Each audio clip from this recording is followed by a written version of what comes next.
കച്ചവടത്തിൽ തുല്യമായ നിക്ഷേപം ഇല്ലാതെ ലാഭം തുല്യമായി വീതിക്കുന്നതിൻ്റെ മതവിധി എന്താണ്? ഇവിടെ വിൽപ്പന ചരക്ക് കന്നുകാലികളാണ്.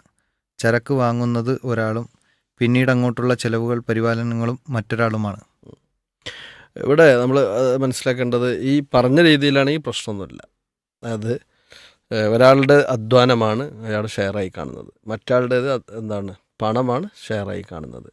അതിൻ്റെ ലാഭം അവർ തുല്യമായി വീതിക്കാമെന്ന് അവർ ആദ്യമേ തീരുമാനമെടുത്തിട്ടുണ്ട് എങ്കിൽ അത്തരം കച്ചവടങ്ങളിൽ യാതൊരു വിലക്കുമുള്ള കച്ചവടങ്ങളല്ല, ഇസ്ലാം അംഗീകരിച്ച കച്ചവടങ്ങൾ തന്നെയാണ്. അതായത് കച്ചവടത്തിൽ എല്ലാവരും പൈസ ഇറക്കണം എന്നില്ല.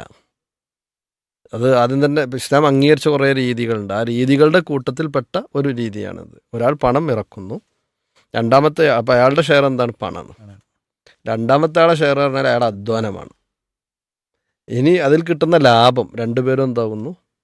തുല്യമായി എടുക്കുന്നു എന്നുള്ളതാണ്. അപ്പോൾ ഇവിടെ സ്വാഭാവികമായിട്ട് ഉണ്ടാകുന്ന ഒരു സംശയം എന്താണെന്ന് വെച്ചാൽ, ഇപ്പോൾ ഇത് നഷ്ടം സംഭവിച്ചു കഴിഞ്ഞാൽ ഇയാൾക്ക് മാത്രം, പണം ഉള്ള ആളുകൾക്ക് മാത്രം, കൊടുത്ത ആൾക്ക് മാത്രമല്ല നഷ്ടം എന്നാണ്. ഒരിക്കലല്ല, ഇദ്ദേഹത്തിൻ്റെ അധ്വാനവും നഷ്ടമാണ്. ഇദ്ദേഹത്തിൻ്റെ അധ്വാനത്തിനും അവിടെ എന്ത് വരുന്നുണ്ട്? നഷ്ടം സംഭവിക്കുന്നുണ്ട്.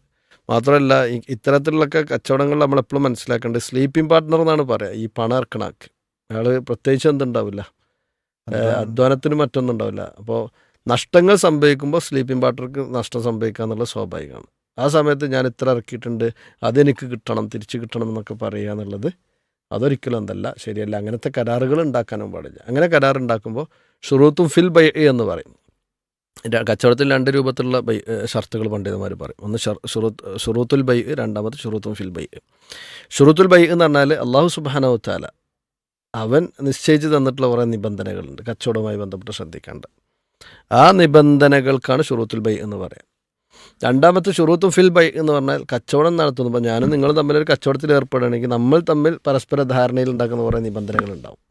ആ നിബന്ധനകൾ നേരത്തെ പറഞ്ഞ ശരീഅത്ത് മുമ്പിൽ വച്ചിട്ടുള്ള നിബന്ധനകൾക്കെതിരാകാൻ പാടില്ല. ശരീഅത്ത് ഉണ്ടാകരുത് എന്ന് പറഞ്ഞ രൂപത്തിലുള്ള നിബന്ധനകൾ അതിൽ ഉണ്ടാകാൻ പാടില്ല. അങ്ങനെ ഉണ്ടായിക്കഴിഞ്ഞാൽ സ്വാഭാവികമായിട്ടും ആ കച്ചവടം ഹറാമായി മാറും. അപ്പോൾ ഇവിടെ നമ്മൾ എപ്പോഴും മനസ്സിലാക്കേണ്ടത്, ഒരാൾ പണം ഇറക്കുന്നു, ഒരാൾ അധ്വാനം. ഇതിന് യാതൊരു രൂപത്തിലുള്ള പ്രശ്നമില്ല. മുലാറബ എന്നൊക്കെ പറയുന്ന കച്ചവട രീതിയിലാണ് ഈ രീതി വരാറുള്ളത് എന്നതുകൊണ്ട് തന്നെ അത് അനുവദനീയമായ രീതിയാണ്. അതിൻ്റെ ബാക്കി ആയിക്കൊണ്ട് ഇനി അവർ വേറെ എന്തെങ്കിലും കണ്ടീഷൻസ് വെച്ചിട്ടുണ്ടോ എന്നുള്ളത് നമുക്കറിയില്ല. അതിന് ആ കണ്ടീഷൻസ് ഉണ്ടെന്നുണ്ടെങ്കിൽ അതിനനുസരിച്ച് ഹുക്കുമുകളിൽ ഇനിയും മാറ്റങ്ങളുണ്ടാകും. ഇത് മാത്രമേ ഉള്ളൂ എന്നുണ്ടെങ്കിൽ നിലവിൽ പ്രശ്നമൊന്നുമില്ല. ഒരാൾ പണമെടുക്കുന്നു, രണ്ടാമത്തെ ആൾ അധ്വാനം, എന്നിട്ട് ഇത് ലഭിക്കുന്ന ലാഭം രണ്ടുപേരും തുല്യമായി വീതിക്കുകയോ അതല്ലെങ്കിൽ ഒരു നിശ്ചിത ഓഹരി ഇയാൾക്കും നിശ്ചിത ഓഹരി ഇയാൾക്കും എന്നൊക്കെ പറഞ്ഞ് കണ്ടീഷൻസുകൾ ഉണ്ടെങ്കിൽ അത് വിലക്കപ്പെടേണ്ട കാര്യമല്ല, അനുവദനീയമാണ് എന്ന് തന്നെയാണ് മനസ്സിലാക്കാൻ സാധിക്കുന്നത്. അല്ലാഹു അഅലം.